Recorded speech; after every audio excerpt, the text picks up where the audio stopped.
Ma famille m'a tourné le dos quand j'étais au chômage. 2 ans plus tard, ils ont débarqué et ont dit, tu n'as pas de famille, on va prendre la maison. Je n'ai pas dit un mot mais j'ai appelé le 911. Je m'appelle Christy, j'ai 32 ans, et je n'aurais jamais pensé que ma propre famille me tournerait le dos lorsque j'ai perdu mon emploi. La restructuration de l'entreprise m'a laissé au chômage. Mais le vrai choc est venu lorsque ceux qui auraient dû me soutenir m'ont complètement exclu.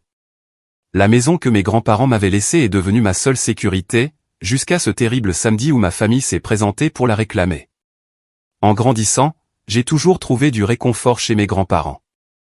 Leur modeste maison de 3 chambres sur Maple Street est devenue mon refuge lorsque les choses devenaient tendues à la maison avec mes parents. Ma grand-mère préparait des biscuits qui remplissaient la cuisine du doux parfum de vanille et de cannelle, tandis que mon grand-père m'apprenait à réparer à peu près n'importe quoi. Leur amour inconditionnel était une chose sur laquelle je pouvais compter, contrairement à la nature imprévisible de mon propre foyer. Mon père, Richard, a bâti une entreprise de construction prospère grâce à sa seule détermination et à une volonté de faire. Ces mêmes qualités qui ont fait son succès professionnel le rendaient difficile à la maison. Rien n'était jamais assez bien, surtout en ce qui me concernait. Ma mère, Karen, choisissait la paix plutôt que la confrontation, devenant une spectatrice silencieuse de son comportement autoritaire. Elle me chuchotait, fais simplement ce que ton père dit, chaque fois que j'essayais de me défendre. Ma sœur Ashley, de 4 ans mon aînée, a appris très tôt à naviguer parmi les humeurs de notre père, sacrifiant souvent mes sentiments pour rester dans ses bonnes grâces. Mais chez papy et mamie Lewis, rien de tout cela n'avait d'importance. Ils me voyaient pour qui j'étais. Notre petit génie du marketing m'appelait mon grand-père depuis que j'avais fait des affiches pour mon stand de limonade à l'âge de 8 ans. Ils encourageaient ma créativité quand mon père la rejetait comme une rêverie inutile. Il assistait à chaque événement scolaire quand mes parents étaient trop occupés. Ils étaient mes vrais parents à tous les égards importants. Après l'université, j'ai gravi les échelons pour devenir directrice marketing chez Techvision, l'une des entreprises technologiques à la croissance la plus rapide de notre État. Mon salaire a dépassé celui de mon père pour la première fois quand j'ai eu 28 ans, un fait que je n'ai jamais mentionné, mais qu'il a découvert d'une manière ou d'une autre lors d'un dîner de famille. La tension silencieuse qui a suivi en disait long. Malgré notre relation compliquée, j'ai quand même aidé ma famille financièrement en cas de besoin. J'ai payé le mariage d'Ashley à l'étranger lorsque l'entreprise de mes parents a traversé une mauvaise passe. J'ai couvert la compte pour la nouvelle voiture de mes parents lorsque leur ancienne a rendu l'âme subitement. J'ai financé les frais de scolarité de l'école privée de mon neveu quand Ashley et son mari, Jake, étaient entre 2 emplois. Je n'ai jamais attendu de gratitude, mais j'attendais une décence élémentaire en retour. Lorsque mes grands-parents sont décédés à 6 mois d'intervalle, le chagrin a failli me briser. Papy est parti le premier, d'une crise cardiaque dans son sommeil.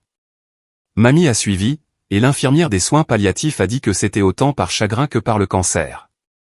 La dernière fois que je l'ai vue, elle a pressé la clé de sa maison dans ma paume. Cette maison a toujours été tienne en esprit, Christy, a-t-elle chuchoté.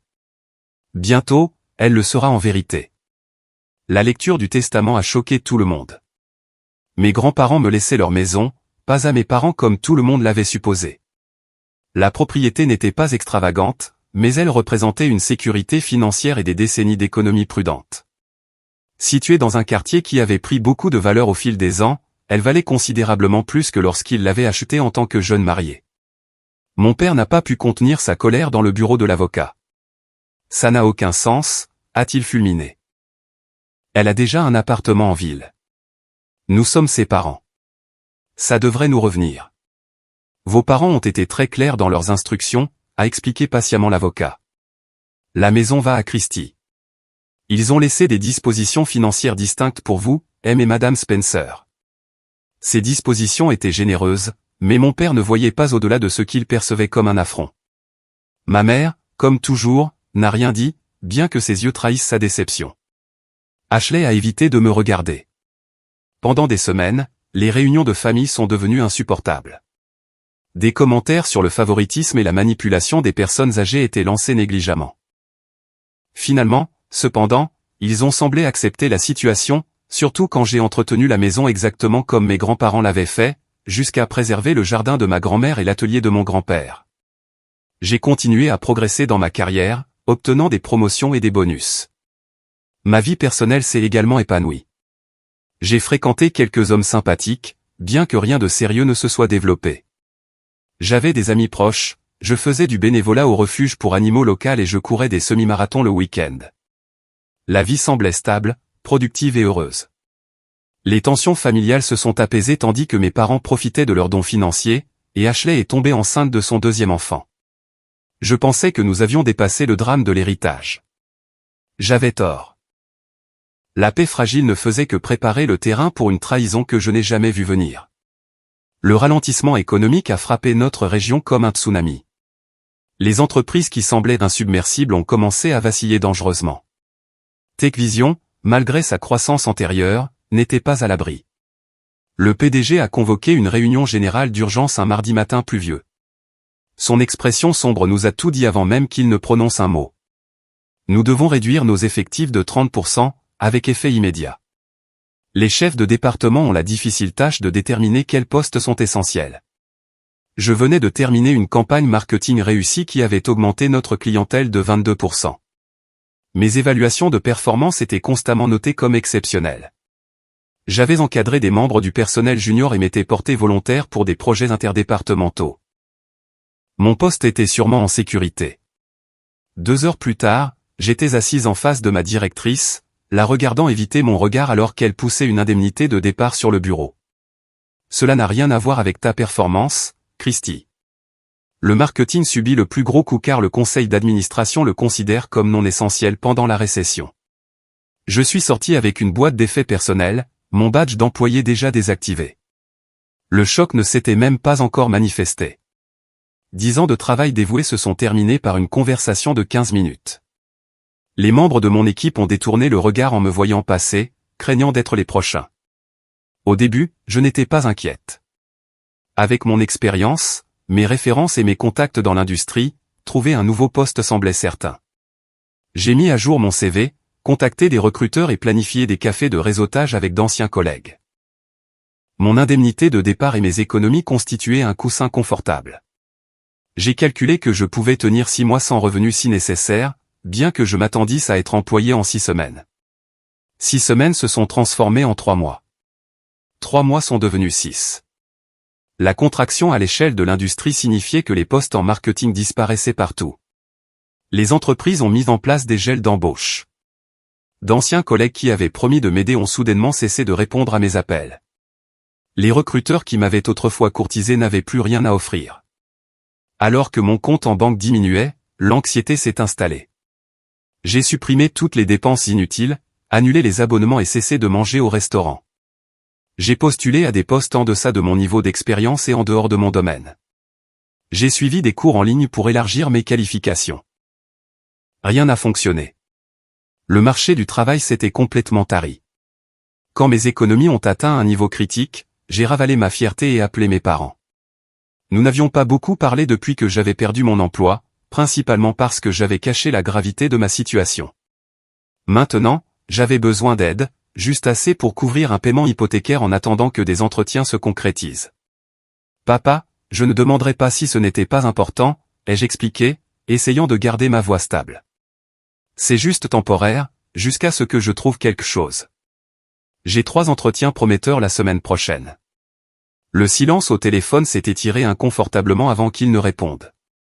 Tu aurais dû mieux planifier, Christy. Tu as toujours trop dépensé. Peut-être que maintenant tu apprendras un peu la responsabilité. Ces mots m'ont piqué comme une gifle.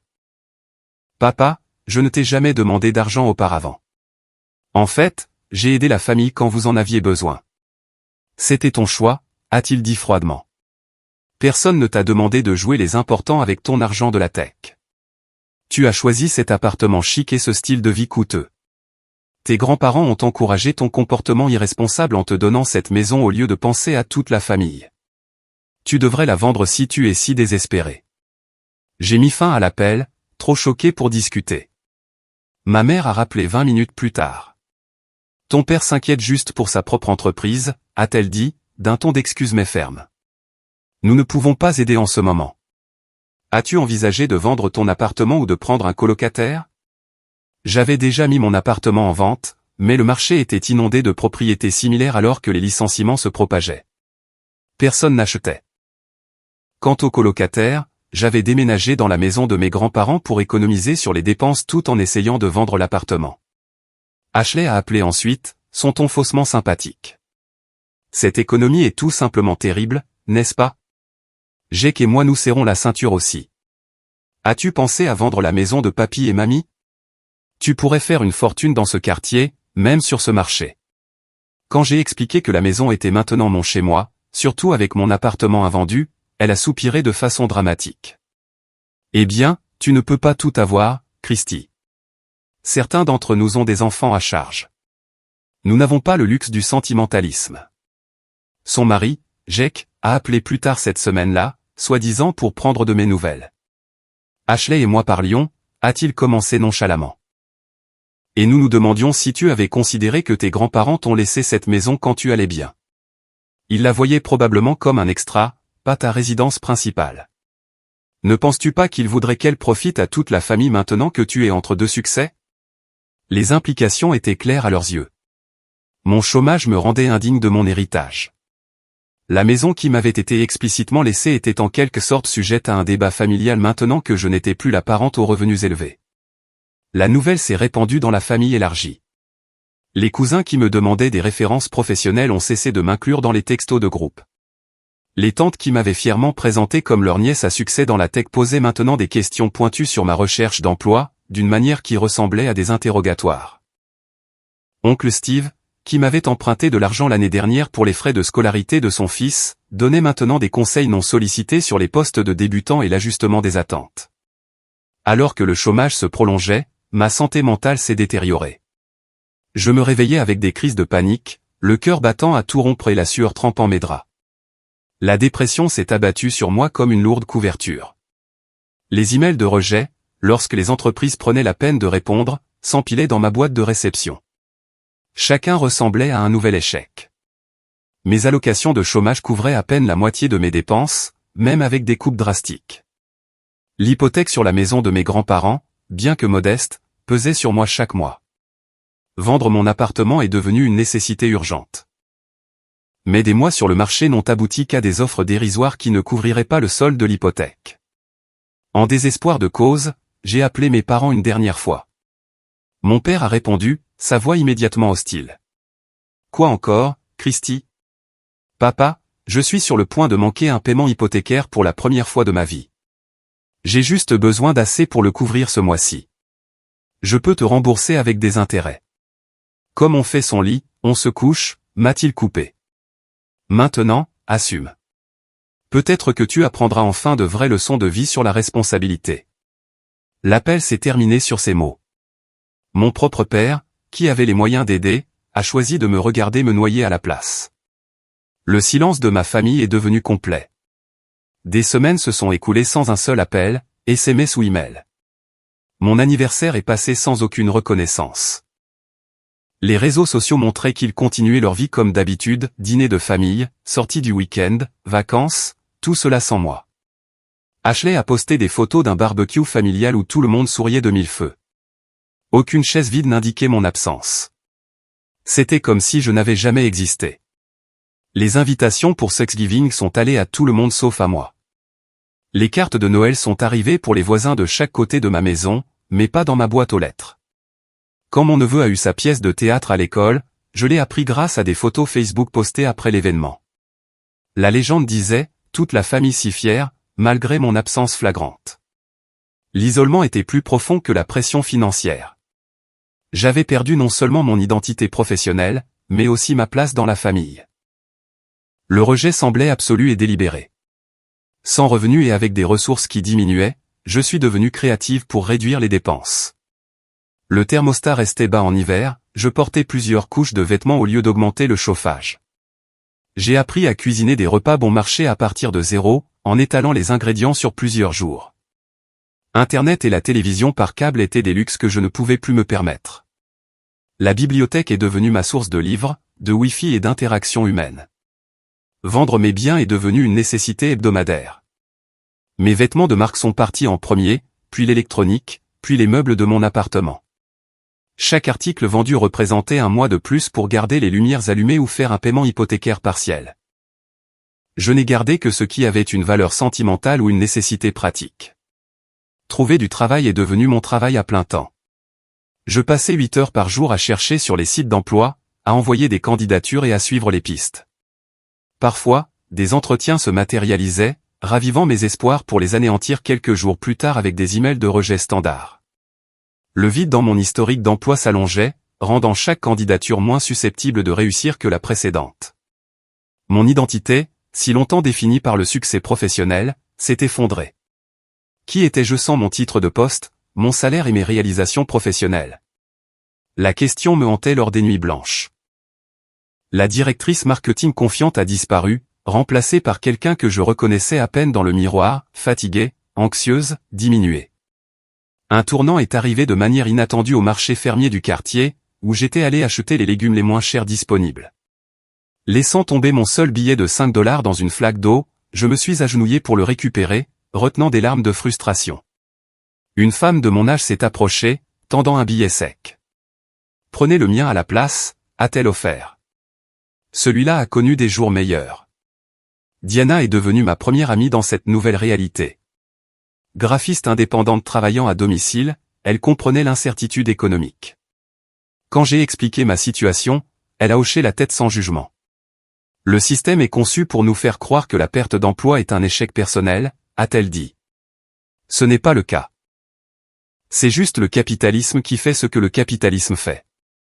Grâce à Diana, j'ai découvert le centre communautaire local qui offrait des conseils de carrière gratuits et des séances de thérapie à coût réduit. Le conseiller m'a aidé à restructurer mon CV pour aborder le vide dans mon emploi. Le thérapeute m'a aidé à surmonter le rejet familial qui m'avait si profondément blessé. Une petite lueur d'espoir est apparue lorsque l'épicerie locale a eu besoin d'aide temporaire pour la période des fêtes. Le salaire était le minimum légal, les heures irrégulières et le travail physiquement exigeant. Mais je l'ai accepté avec gratitude. Debout à la caisse pendant des quarts de 8 heures, scannant des articles que je ne pouvais plus me permettre d'acheter, j'ai ravalé ma fierté et me suis concentré sur les précieux chèques de paie. Entre les quarts de travail, je trouvais du réconfort dans la cuisine de ma grand-mère. En nettoyant un placard, j'ai découvert sa boîte à recettes remplie de fiches manuscrites détaillant ses plats préférés. Préparer son poulet aux boulettes ou son crumble aux pommes me connectait à sa mémoire et me procurait une nourriture réconfortante et peu coûteuse. L'odeur familière levait temporairement la lourdeur dans mon cœur. Avec le printemps est venue l'opportunité de réduire davantage les coûts alimentaires. Les outils de jardinage de mon grand-père étaient toujours soigneusement suspendus dans la remise. En utilisant ces vieux livres de jardinage et des tutoriels YouTube, j'ai préparé la terre et planté des légumes. Travailler la terre s'est avéré thérapeutique, le travail physique canalisant mon anxiété en productivité. La première récolte de laitue, à peine suffisante pour une salade, représentait néanmoins une petite victoire. Les voisins ont remarqué mes efforts. Madame Patterson, la voisine, m'a apporté des plants de ses plants de tomates. Walter partageait toujours sa récolte avec nous, s'est-elle souvenue, en parlant de mon grand-père. Il serait fier de vous voir continuer son jardin. Ces mots, la première validation que j'avais reçue depuis des mois, ont provoqué des larmes inattendues. Monsieur Castillo, de l'autre côté de la rue, m'a embauché pour l'aider avec ses problèmes d'ordinateur, insistant pour payer plus que ce que je demandais. L'enseignante à la retraite 2 portes plus loin avait besoin de quelqu'un pour promener son chien lorsque son arthrite s'aggravait. De petits boulots de la part des voisins ont créé un réseau de soutien précaire, fournissant à la fois des revenus et un lien humain là où ma famille n'avait fourni ni l'un ni l'autre. À l'approche de l'hiver, le poste à temps partiel à l'épicerie a pris fin. L'appartement est resté invendu.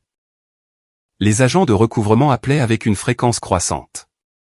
Je jonglais avec des paiements partiels, restant toujours juste assez en avance pour éviter les coupures de services publics ou les avis de saisie. Chaque mois exigeait un calcul minutieux pour savoir quel créancier pouvait être retardé et lequel devait être apaisé. Le moment le plus sombre est arrivé lors d'une tempête de verglas en décembre. Des pannes de courant ont affecté le quartier pendant 3 jours. Sans électricité pour le chauffage, la température dans la maison est tombée à 7 degrés Celsius. Je me suis blotti sous toutes les couvertures que je possédais, portant plusieurs couches de vêtements, incapable de dormir à cause du froid. Mon téléphone portable, le dernier lien avec des employeurs potentiels, s'est éteint sans possibilité de le recharger. L'isolement complet, l'inconfort physique et le désespoir ont convergé au cours de ces nuits sombres et glaciales. Quand le courant est revenu, j'ai vérifié mes emails pour trouver une autre lettre de rejet d'un entretien prometteur. Quelque chose s'est brisé en moi ce jour-là. Je me suis assise sur le canapé délavé de mes grands-parents et j'ai sangloté jusqu'à ne plus avoir de larmes. Puis, dans le calme qui a suivi, un étrange calme s'est installé en moi. J'avais touché le fond. Il n'y avait nulle part où aller, sauf vers le haut. Le chemin à suivre s'est révélé de manière inattendue un mardi après-midi à mon travail à l'épicerie. Un client nommé Marcus avait du mal avec la caisse automatique, de plus en plus frustré. Après l'avoir aidé à terminer son achat, j'ai mentionné que l'application du magasin avait une interface plus conviviale. La façon dont vous avez expliqué cela était si claire, a-t-il commenté. Notre entreprise pourrait utiliser quelqu'un avec vos compétences en communication. Ce qui a commencé comme une conversation informelle a conduit Marcus à partager les défis de son entreprise. Il possédait une petite société d'ingénierie qui avait développé des produits innovants mais avait du mal avec le marketing. Nous sommes des ingénieurs, a-t-il expliqué. Nous savons comment construire des choses, pas comment les vendre. Quand il a appris mon parcours, ses yeux se sont écarquillés. Seriez-vous intéressé à jeter un œil à notre site web? Juste pour me donner votre opinion professionnelle. Je peux vous payer pour une consultation. Les honoraires de consultation qu'il a offerts dépassaient ce que je gagnais en 2 semaines à l'épicerie. Plus important encore, cela représentait l'utilisation de mes compétences réelles à nouveau. Cette nuit-là, j'ai analysé le site web de son entreprise, les supports marketing et la présence sur les réseaux sociaux. J'ai identifié les faiblesses, les opportunités et les améliorations immédiates. Notre réunion de suivi était prévue pour 1 heure, mais a duré 3.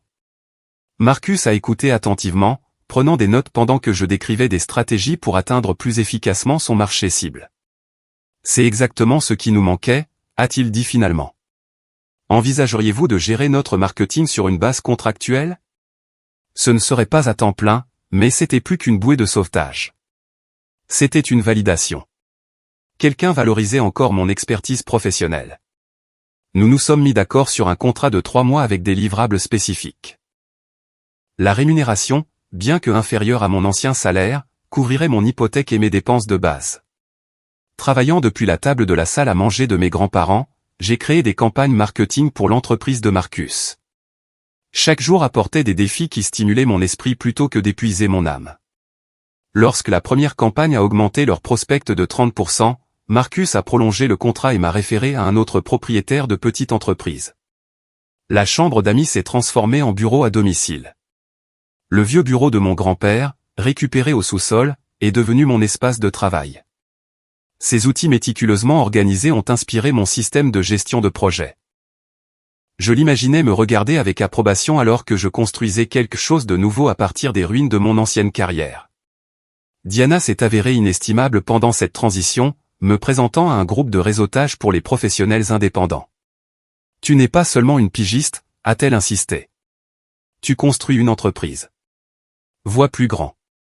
Ces encouragements m'ont amené à développer une niche de services marketing spécifiquement pour les petites entreprises d'ingénierie et technique qui ne pouvaient pas se permettre les agences traditionnelles.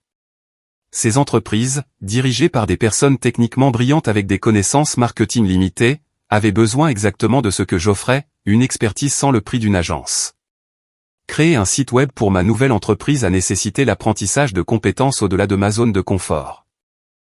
Les nuits tardives à faire des recherches sur la conception de sites web, le référencement et le marketing numérique pour ma propre entreprise ont porté leurs fruits alors que je développais une nouvelle expertise que je pouvais offrir aux clients. Chaque nouvelle compétence ajoutait un autre service à ma liste croissante d'offres. 3 mois après le début de cette nouvelle aventure, j'ai réalisé que j'avais gagné assez pour payer toutes mes factures sans puiser dans mes économies. 6 mois plus tard, je gagnais constamment plus que mes dépenses de base. Les petites victoires se sont accumulées, rembourser une carte de crédit, annuler la mise en vente de mon appartement et trouver un locataire fiable à la place, faire un paiement hypothécaire supplémentaire. La guérison psychologique a correspondu à la reprise financière. Le travail indépendant a nécessité le développement d'une nouvelle relation avec l'argent, économisé agressivement pendant les mois d'abondance pour se préparer aux périodes plus maigres. Cette mentalité, née de la nécessité, a fourni une sécurité que même mon ancien salaire à 6 chiffres n'avait pas vraiment offerte. Alors que mon entreprise se stabilisait, j'ai trouvé du temps pour des améliorations à la maison. Mon grand-père m'avait appris les bases de la menuiserie et de la plomberie pendant les étés de mon enfance. Maintenant, je regardais des vidéos d'instruction et m'attaquais à des projets qu'il aurait gérés facilement, réparer le robinet de cuisine qui fuyait, ses outils s'ajustant parfaitement à mes mains. Je sentais sa présence me guider. La rénovation de la cuisine est devenue symbolique de mon processus de reconstruction. Les placards démodés ont été enlevés. De la peinture fraîche a égayé les murs. J'ai économisé pendant des mois pour remplacer l'ancien réfrigérateur. Chaque amélioration honorait mes grands-parents tout en faisant de la maison vraiment la mienne. Le double objectif semblait juste, préservant leur héritage tout en créant mon avenir. De nouvelles amitiés se sont développées pendant cette période de croissance. Les clients sont devenus des amis. Les voisins m'invitaient à dîner. Diana m'a présenté à son cercle de professionnels créatifs qui comprenait la nature de vache grasse et vache maigre du travail indépendant. Ces liens manquaient de l'obligation des liens familiaux, mais offraient quelque chose de plus précieux, un soutien authentique basé sur qui j'étais, pas sur ce que je pouvais fournir. Le jardin s'est agrandi lors de mon deuxième printemps en tant qu'indépendante. Au-delà de l'avantage pratique des légumes frais, il est devenu une métaphore que j'ai pleinement adoptée. Les graines avaient besoin de temps sous terre avant de montrer le moindre signe de croissance. La patience, des soins constants et la foi dans le processus ont donné des résultats qui ne pouvaient être précipités. La reconstruction de ma carrière a suivi la même loi naturelle. Parfois, des rappels de l'absence de ma famille perçaient le nouveau contentement. Un client mentionnait des vacances en famille. Des voisins décrivaient des traditions de vacances. Des amis postaient des photos avec leurs parents et frères et sœurs. Ces moments faisaient encore mal, mais différemment maintenant, plus comme la douleur d'une vieille blessure que la douleur aiguë d'une nouvelle plaie. À mon deuxième Noël en tant qu'indépendante, mon entreprise avait suffisamment grandi pour embaucher une aide à temps partiel. Le froid désespéré de l'année précédente avait été remplacé par une maison chaleureuse, sécurisée et reflétant de plus en plus mes propres goûts aux côtés des biens chéris de mes grands-parents. Le chemin à suivre semblait enfin clair et durable. Je n'avais aucun moyen de savoir que ma vie soigneusement reconstruite était sur le point de faire face à sa plus grande menace, venant des personnes mêmes qui auraient dû célébrer ma reprise. 18 mois après avoir lancé mon entreprise, la lutte des débuts s'était transformée en une croissance régulière. Ma liste de clients comprenait 15 comptes réguliers et de nombreux projets ponctuels. Le bureau à domicile s'est agrandi pour inclure du matériel professionnel et un espace dédié aux visioconférences. La maison de mes grands-parents, autrefois mon refuge, générait désormais aussi mes moyens de subsistance. Les valeurs immobilières dans le quartier avaient considérablement augmenté. Les modestes améliorations que j'avais apportées, peinture extérieure fraîche, aménagement paysager et mise à jour de la cuisine, ont renforcé l'attrait de la maison. Plusieurs voisins avaient vendu à des promoteurs désireux de construire de plus grandes maisons sur les terrains établis. Chaque vente faisait la une des nouvelles immobilières locales avec des chiffres qui auraient semblé impossibles lorsque mes grands-parents ont acheté leur maison il y a des décennies. Le message texte d'Ashley est arrivé un mardi ordinaire. Ça fait trop longtemps. Un café cette semaine pour se rattraper? Le ton désinvolte démentait les 18 mois de silence complet. Aucune reconnaissance des anniversaires, des vacances ou du lancement de mon entreprise, aucune réponse aux 3 messages que j'avais envoyés au début de notre séparation, avant d'avoir accepté la réalité d'être coupé d'eux. La curiosité et un espoir persistant de réconciliation m'ont amené à accepter. Nous nous sommes rencontrés dans un café à mi-chemin entre nos maisons. Ashley avait la même apparence, peut-être un peu plus soignée dans des vêtements de marquer des mèches fraîches. Son sourire semblait sincère quand elle m'a serré dans ses bras, bien qu'elle se soit rapidement retirée. « Tu as l'air en forme », a-t-elle dit, me scrutant alors que nous nous asseyions. « Les affaires doivent bien marcher. J'entends dire que l'entreprise décolle. » Je me suis demandé comment elle le savait, mais j'ai partagé des détails de base sur la croissance de mon entreprise. Ashley a écouté avec une attention inhabituelle, posant des questions pointues sur les revenus et les clients. Puis, avec une désinvolture qui semblait répétée, elle a changé de sujet. Le quartier est en plein essor. Ta maison doit valoir le triple de ce qu'elle valait quand papy et mamie l'ont achetée. Ce promoteur, Westbrook Homes, paie des prix élevés. Ils nous ont approchés pour la propriété locative de papa et maman le mois dernier. Quand j'ai mentionné que je n'avais aucun intérêt à vendre, son expression a vacillé brièvement avant de revenir à un intérêt agréable. Bien sûr que non. Mais ça doit être beaucoup à entretenir pour une seule personne. Tout cet espace, le jardin, les charges. La conversation a serpenté jusqu'à ce qu'Ashley mentionne leurs parents. Papa et maman ont eu des moments difficiles. L'entreprise de papa a pris des coups. Ils ont dû déménager dans plus petit. C'est dur pour eux, surtout qu'ils vieillissent. Des problèmes de santé, tu sais. Ma préoccupation sincère a dû se voir car Ashley s'est penchée en avant, baissant la voix. Écoute, je ne voulais pas en arriver là, mais ils ont des problèmes financiers. De mauvais investissements. Ils pourraient perdre leur maison. Je suis désolé d'entendre ça, ai-je dit sincèrement. Malgré tout, je ne leur souhaitais pas de difficultés. Le truc, c'est que, a continué Ashley, en remuant son café intact, maintenant que tu vas bien à nouveau, nous pensions que tu pourrais peut-être partager une partie de l'héritage, aider la famille. Tu as eu la maison quand tu réussissais déjà, et maintenant tu es de nouveau sur pied. Il semble juste de partager la bénédiction. La demande m'a stupéfié. Après m'avoir abandonné pendant ma période la plus sombre, ils considéraient maintenant ma reprise comme une opportunité pour eux-mêmes. La maison était le cadeau de papy et mamie pour moi, spécifiquement, ai-je répondu prudemment. Ce n'est pas juste une propriété pour moi. C'est ma maison et maintenant le lieu de mon entreprise. Le comportement agréable d'Ashley a disparu. Alors, tu n'aideras pas tes propres parents après tout ce qu'ils ont fait pour toi. C'est incroyablement égoïste, Christy. C'est exactement pourquoi les relations familiales ont été tendues. Tendues, ai-je répété, incrédule. Vous m'avez tous complètement coupé de vos vies quand j'ai perdu mon emploi. Personne n'a aidé quand j'étais presque sans abri. Papa m'a traité d'irresponsable quand j'ai demandé de l'aide pour un paiement hypothécaire. Tu as choisi ce style de vie coûteux, a-t-elle rétorqué en prenant son sac à main. Tu ne peux pas t'attendre à ce que les autres te tirent d'affaire pour tes mauvaises décisions. Mais maintenant que tu vas bien à nouveau, tu devrais penser à redonner à la famille. Les liens du sang sont plus forts que tout, Christy. Elle est partie sans finir son café, la cloche au-dessus de la porte du café tintant avec sa sortie abrupte. 3 jours plus tard, mon père a appelé pour la première fois en près de 2 ans. Pas de salutation, juste un lancement immédiat dans ce qui ressemblait à un discours préparé. Ashley me dit que tu n'es pas disposé à aider la famille. Après tout ce que nous avons fait pour toi en grandissant, en te payant tes études, en soutenant ta carrière. Maintenant que nous sommes dans le besoin, tu nous tournes le dos. Ta mère est très contrariée. Papa, Nous avons toujours su que tu étais égoïste, mais là, ça atteint un nouveau niveau. Cette maison aurait dû nous revenir. Tes grands-parents auraient honte de la façon dont tu accapares les ressources familiales. Les accusations ont continué, sa voix s'élevant à chaque phrase. Quand j'ai finalement réussi à interjecter que j'avais reconstruit ma vie sans aucun soutien familial, il a ricané. Tu avais un filet de sécurité que nous avons fourni. Sans les valeurs et l'éducation que nous t'avons données, tu n'aurais rien.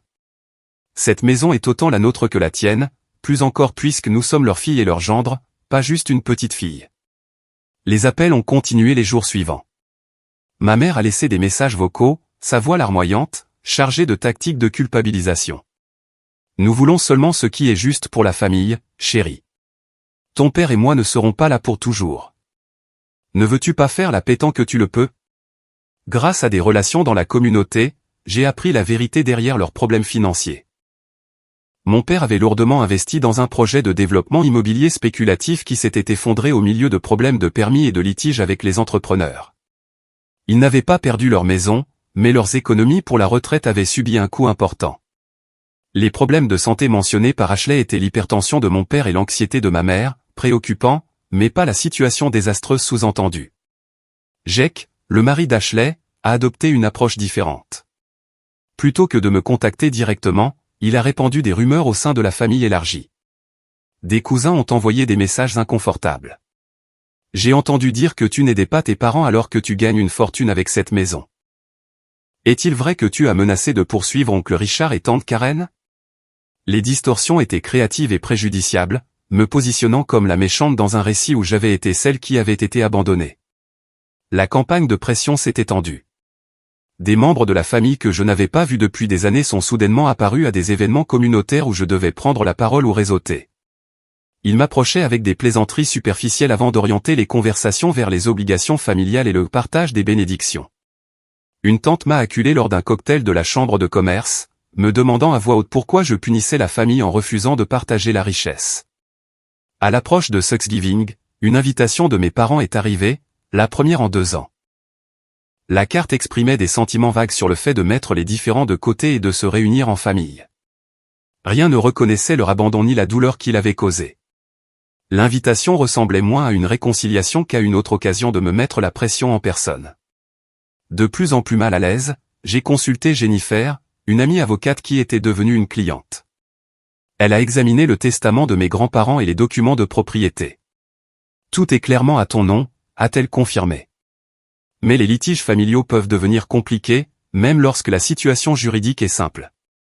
Documente toutes les interactions préoccupantes et envisage des mesures de sécurité. Ces conseils m'ont incité à installer un système de sécurité avec des caméras. La mesure semblait extrême jusqu'à ce qu'Ashley passe en voiture devant la maison 3 fois en un après-midi, ralentissant à chaque fois.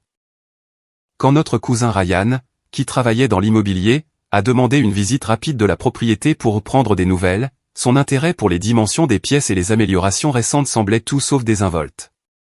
La confrontation que je sentais se profiler est arrivée plus tôt et de manière plus agressive que je ne l'avais prévu. Le samedi matin s'est levé clair et frais, le genre de journée d'automne que ma grand-mère aurait qualifié de parfaite pour faire une tarte aux pommes. J'avais des délais clients à respecter, mais je prévoyais de passer quelques heures dans le jardin d'abord, pour récolter les derniers légumes avant l'arrivée du gel. Tasse de café à la main, les cheveux encore en désordre, je me tenais à la fenêtre de la cuisine, planifiant ma journée. Le bruit de portières de voitures claquant en succession rapide a brisé le silence matinal. 3 véhicules se sont garés devant ma maison, le SUV noir de mon père, la berline de ma mère et le monospace d'Ashley et Jake. L'arrivée coordonnée m'a glacé le sang. Ce n'était pas une visite fortuite. Je les ai observés par la fenêtre alors qu'ils se rassemblaient brièvement sur le trottoir. Mon père a fait un geste vers la maison, sa posture rigide de détermination. Ma mère a hoché la tête, serrant fermement son sac à main. Ashley et Jake ont échangé des regards avant de suivre mes parents sur l'allée. La sonnette a retenti, son ton joyeux contrastant avec la tension visible dans le groupe sur mon Porsche. J'ai envisagé de ne pas répondre, mais j'ai décidé qu'il était inévitable de leur faire face directement. Prenant une profonde inspiration, j'ai ouvert la porte, mais je suis resté dans l'embrasure, bloquant l'entrée. « Christy, tu as l'air en forme », s'est exclamée ma mère avec une gaieté forcée. « On peut entrer ? Nous avons des affaires de famille à discuter. » Avant que je puisse répondre, mon père est passé devant moi pour entrer dans le hall. L'endroit a l'air différent. « Que as-tu fait au papier peint de ta grand-mère » Son ton était réprobateur, comme si j'avais défiguré un monument plutôt que de rénover une maison dont j'étais légalement propriétaire. Les autres ont suivi son exemple, entrant sans invitation. Ashley a immédiatement commencé à examiner les meubles du salon tandis que Jake se dirigeait vers la cuisine, commentant les améliorations d'une manière qui ressemblait à une évaluation de la valeur de la propriété. « Je ne vous ai pas invité à entrer, » ai-je dit, ma voix plus stable que je ne le sentais. « Pourquoi êtes-vous ici » Ma mère s'est perchée sur le bord du canapé, arborant une expression de sollicitude maternelle. « Chérie, nous nous sommes inquiétés pour toi, vivant ici toute seule, travaillant trop dur. La famille devrait être ensemble, se soutenant mutuellement. C'est un comble venant de gens qui m'ont complètement abandonné quand j'ai perdu mon emploi, ai-je répondu. 2 ans de silence et soudainement, la famille est importante. Mon père, qui inspectait les étagères encastrées comme s'il faisait un inventaire, s'est retourné brusquement. Nous sommes venus résoudre la situation avec cette maison une fois pour toutes. Il est temps de corriger l'erreur de tes grands-parents. Une erreur, ai-je répété. Ils étaient sains d'esprit quand ils ont fait leur testament. Ils n'ont jamais eu l'intention que tu en aies la propriété exclusive, a interjeté ma mère. C'était censé être un arrangement temporaire jusqu'à ce que tu te remettes sur pied. Maintenant que ton entreprise a du succès, il est temps de partager avec la famille. Jake, qui avait examiné mon bureau à domicile, a rejoint le groupe. Les valeurs immobilières dans ce quartier ont triplé. Il n'est pas juste qu'une seule personne profite de cette manne alors que toute la famille pourrait utiliser le soutien. La nature coordonnée de leurs arguments a confirmé ma suspicion, cette visite avait été soigneusement planifiée. Ils avaient discuté de la stratégie, anticipé mes objections et étaient arrivés avec un front uni. La prise de conscience qu'ils avaient passé plus de temps à planifier comment prendre ma maison qu'ils n'en avaient jamais passé à prendre de mes nouvelles pendant mon chômage m'a frappé comme un coup physique. Mon père s'est avancé, son expression se durcissant pour prendre le masque autoritaire que je me rappelais des confrontations de mon enfance. Voici ce qui va se passer. tu vas signer la maison à ta mère et à moi. Nous te permettrons de rester dans la chambre d'amis jusqu'à ce que tu trouves un appartement. Les profits de la vente éventuelle bénéficieront à toute la famille, y compris toi, bien que ta part sera ajustée pour tenir compte du temps que tu as vécu ici sans loyer. L'audace de sa demande m'a laissé momentanément sans voix. Ashley a saisi l'occasion pour ajouter, c'est la seule solution juste, Christy. Papa et maman vieillissent. Cette maison aurait dû être leur héritage pour assurer leur retraite. Tu en as déjà assez profité. J'ai reconstruit ma vie sans aucune aide de votre part, ai-je dit quand j'ai retrouvé ma voix. Cette maison est légalement la mienne. Mes grands-parents voulaient que je l'aie. Il n'y a rien à discuter. En fait, si, le ton de mon père a changé pour devenir quelque chose de dangereux et d'inconnu. Tu n'as plus de famille, Christy. Pas à moins que tu ne coopères. Nous sommes prêts à prendre la maison par des voies légales si nécessaire.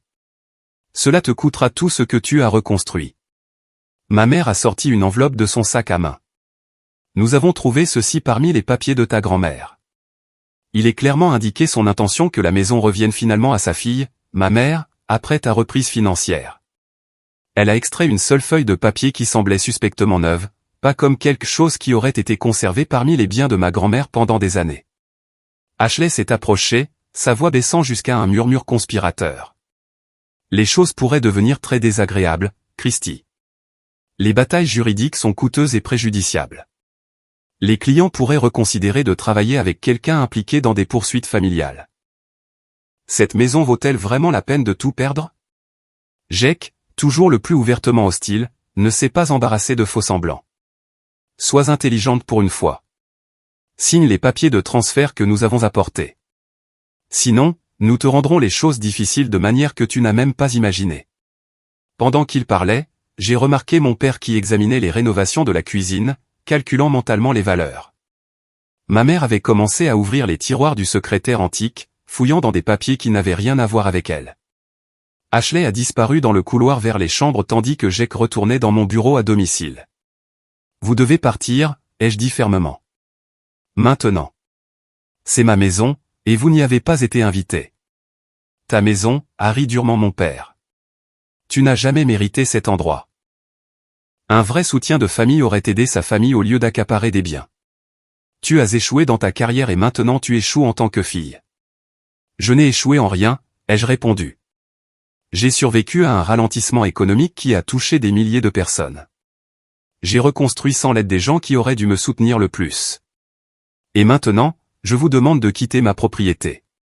On ne bouge pas d'ici tant que ce n'est pas réglé, a crié Jake depuis le bureau. Je me suis retourné pour le voir examiner les dossiers clients sur mon bureau. Ses mains sur des documents confidentiels. Intéressante liste de clients. Ce serait dommage qu'il sache avec quel genre de personnes il travaille vraiment. La menace implicite envers mon entreprise a catalysé quelque chose en moi. Il ne s'agissait plus seulement de la maison. Il menaçait tout ce que j'avais minutieusement reconstruit. Le sanctuaire que mes grands-parents m'avaient fourni était violé par les personnes mêmes qui auraient dû respecter le plus leurs souhaits. Avec une clarté surprenante, j'ai réalisé que cette confrontation était inévitable depuis le moment où le testament avait été lu.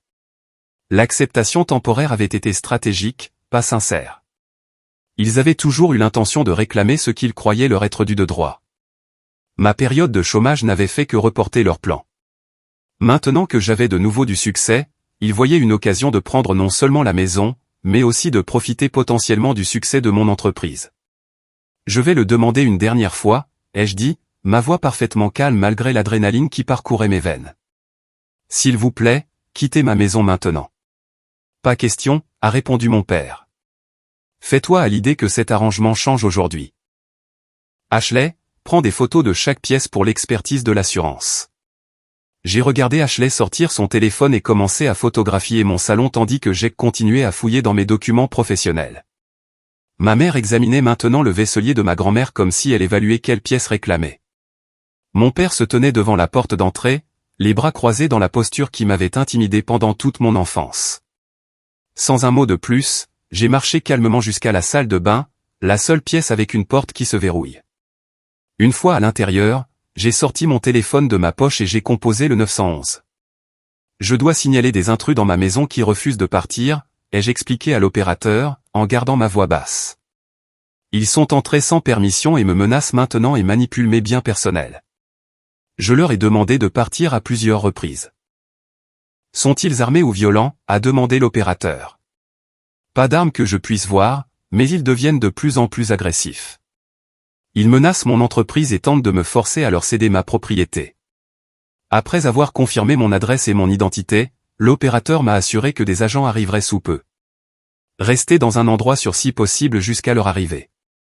N'engagez plus la conversation si vous ne vous sentez pas en sécurité. Je suis resté dans la salle de bain, écoutant ma famille se déplacer dans ma maison, ouvrir les placards et les armoires, leur voix s'élevant alors qu'ils discutaient de quels meubles appartenaient à l'origine à mamie et lesquels j'avais achetés. Le son de tiroirs s'ouvrant dans ma chambre a envoyé une autre vague de violations à travers moi. Ces personnes qui m'avaient abandonné au plus bas de ma forme se sentaient maintenant en droit d'inventorier mes biens. La sonnette a retenti 15 minutes plus tard. De la fenêtre de la salle de bain, je pouvais voir 2 policiers sur mon porche. J'ai entendu la voix autoritaire de mon père les saluer, essayant probablement de contrôler le récit avant que je puisse parler. Je suis sorti de la salle de bain et me suis dirigé vers la porte d'entrée. Les agents ont regardé alternativement mon père et moi, évaluant clairement la situation. Je suis la propriétaire, ai-je expliqué. J'ai appelé parce que ces individus sont entrés chez moi sans permission et refusent de partir quand on le leur demande. C'est une affaire de famille, a interjeté mon père. Ma fille est déraisonnable au sujet d'une propriété qui appartient de droit à sa mère et à moi. Nous essayons simplement de résoudre un différend. Avez-vous des documents montrant que vous avez une revendication légale sur cette propriété, a demandé l'officier le plus âgé à mon père. Ashley a rapidement produit la lettre que ma mère avait montrée plus tôt. Ceci prouve que notre grand-mère avait l'intention que la maison revienne finalement à nos parents. L'officier a examiné le papier brièvement avant de le rendre. Madame, s'est-il adressé à moi. Pouvez-vous fournir une preuve de propriété? J'ai récupéré l'acte de propriété et les relevés de taxes foncières de mes dossiers, ainsi qu'une copie du testament de mes grands-parents. La maison m'a été léguée directement. Je suis la propriétaire légale depuis plus de 2 ans. Voici mes paiements de taxes et mes factures de services publics. Après avoir examiné mes documents, les agents se sont tournés vers ma famille. Il semble que ce soit légalement sa propriété. Si elle vous demande de partir, vous devez obtempérer immédiatement. C'est ridicule, a balbutié mon père. Nous sommes sa famille. Nous en avons tout à fait le droit. Non, monsieur, vous ne l'avez pas, a interrompu fermement l'officier. Pas sans sa permission ou une ordonnance du tribunal. Je vais devoir vous demander à tous de quitter les lieux maintenant. Vous ne pouvez pas être sérieux, a protesté Jack. Nous discutons d'affaires familiales importantes. Vous pouvez en discuter ailleurs, a répondu le second officier. Si vous ne partez pas volontairement, nous devrons vous escorter dehors. L'incrédulité sur leur visage aurait été presque comique dans d'autres circonstances. Ils avaient été si certains de leur autorité, si confiants dans leur capacité à m'intimider, que l'application directe de la loi par l'officier leur semblait incompréhensible. Alors qu'ils rassemblaient leurs affaires, ma mère s'est tournée vers moi avec des yeux larmoyants. Comment as-tu pu faire ça à ta propre famille? Appeler la police sur tes propres parents? De la même manière que vous avez pu abandonner votre fille quand elle a perdu son emploi, ai-je répondu calmement. Certaines limites ne peuvent pas être franchies. Le visage de mon père s'est assombri de rage alors que les agents les escortaient vers la porte. Ce n'est pas fini, Christy. Loin de là. Tu as fait une grave erreur aujourd'hui. La seule erreur a été de croire que vous aviez un jour mes meilleurs intérêts à cœur, ai-je répondu, en maintenant le contact visuel malgré les tactiques d'intimidation familière. Depuis mon porche, je les ai regardés s'éloigner, les agents restant jusqu'à ce que les 3 véhicules aient disparu au coin de la rue. Ce n'est que lorsqu'ils sont partis que les tremblements ont commencé, mon corps traitant enfin l'adrénaline et la peur de la confrontation. L'officier supérieur m'a tendu sa carte. S'ils reviennent ou continuent de vous harceler, appelez immédiatement. Vous pourriez envisager une ordonnance restrictive étant donné la nature des menaces proférées aujourd'hui. Quand la police est partie, j'ai verrouillé la porte, puis j'ai vérifié systématiquement chaque fenêtre et point d'entrée de la maison. Dans mon bureau, les dossiers clients étaient éparpillés là où Jack les avait fouillés. Dans ma chambre, les tiroirs de la commode étaient ouverts, mes objets personnels dérangés. La violation s'étendait au-delà de l'espace physique à mon sentiment de sécurité et d'intimité. J'ai appelé Jennifer, mon amie avocate, et j'ai décrit la confrontation en détail. Son conseil a été immédiat et sans équivoque, demander une ordonnance restrictive dès lundi matin. Sécuriser tous les documents de propriété dans un coffre-fort. Changer les serrures aujourd'hui si possible. Documenter tout ce qui s'est passé pendant que c'est frais dans mon esprit. Après avoir raccroché, je me suis assise à la table de la cuisine de ma grand-mère et je me suis permis d'absorber pleinement ce qui venait de se passer. La famille, qui aurait dû être mon système de soutien, était devenue ma plus grande menace. L'éloignement qui avait commencé avec leur abandon était maintenant complet, rompu par leur tentative de vol non seulement de la propriété mais de toute ma vie reconstruite. Dans le silence de la maison, ma maison, j'ai pris une décision. Je ne vivrai pas dans la peur de leur prochain coup. Je protégerai ce qui était à moi, non seulement légalement, mais aussi émotionnellement. Le temps d'espérer une réconciliation était passé. Il était maintenant temps de sécuriser mon avenir contre ceux qui le détruiraient pour leur propre gain. La tentative de prise de contrôle de ma maison a marqué à la fois une fin et un commencement. Les relations familiales que j'avais autrefois espéré sauver étaient irrévocablement brisées. Mais de cette finalité douloureuse est née une liberté inattendue. N'étant plus lié par l'obligation ou le faux espoir, je pouvais me concentrer entièrement sur la construction de la vie que je voulais.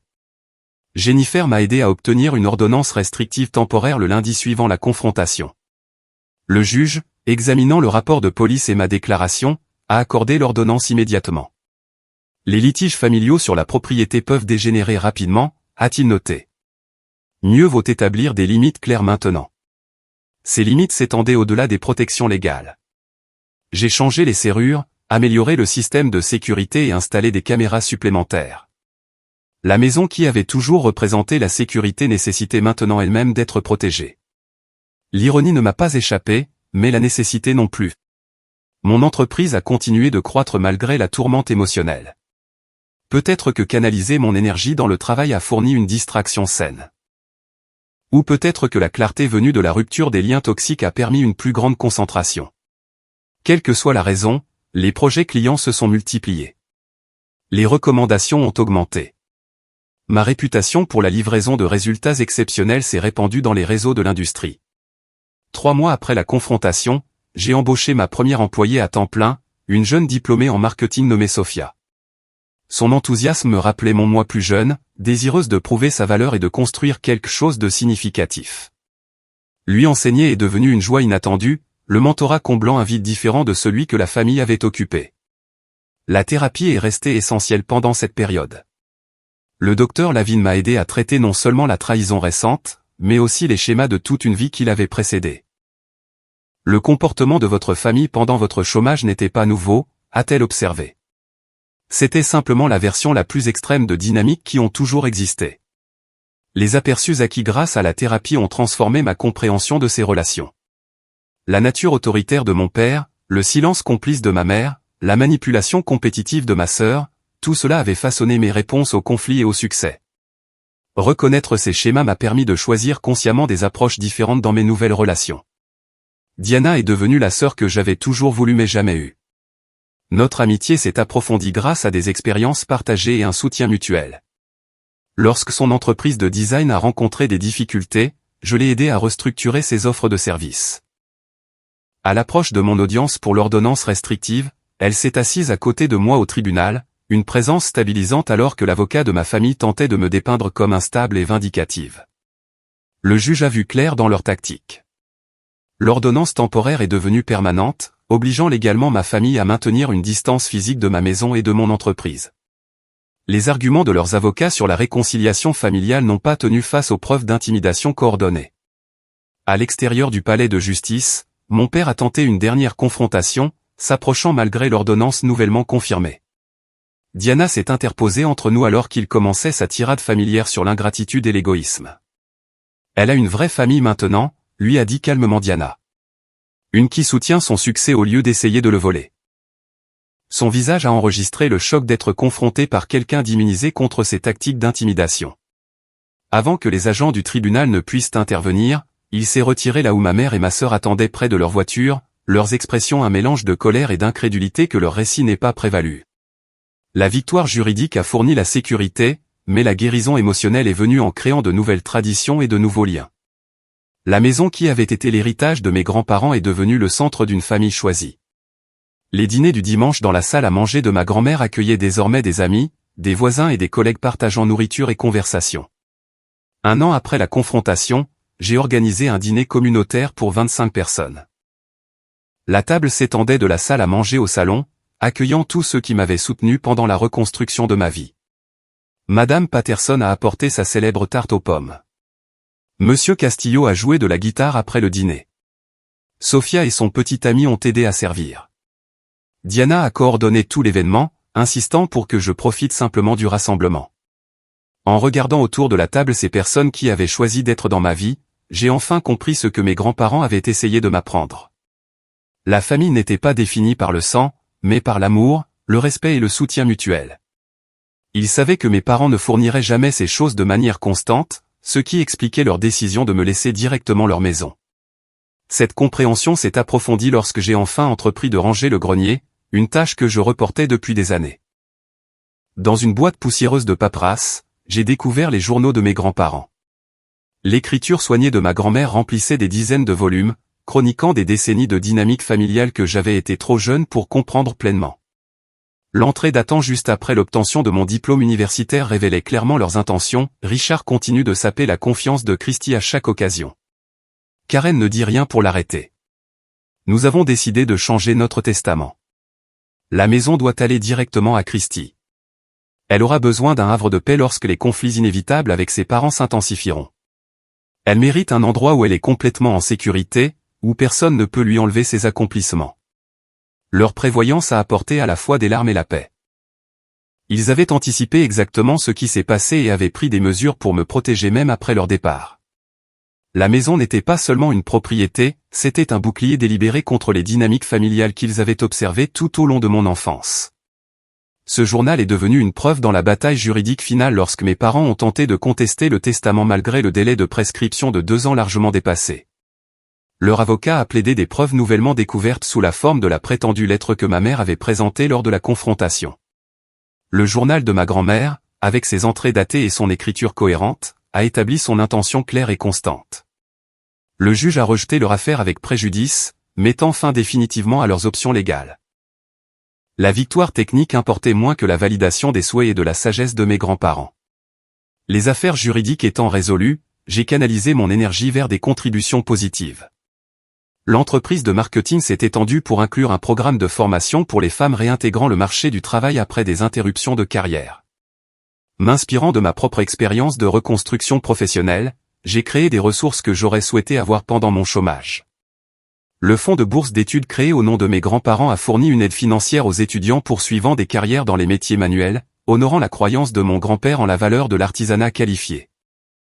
Chaque bénéficiaire a reçu non seulement un soutien financier, mais aussi un mentorat de professionnels accomplis dans leur domaine de prédilection. 3 ans après avoir perdu mon emploi en entreprise, ma petite entreprise employait 7 personnes à temps plein.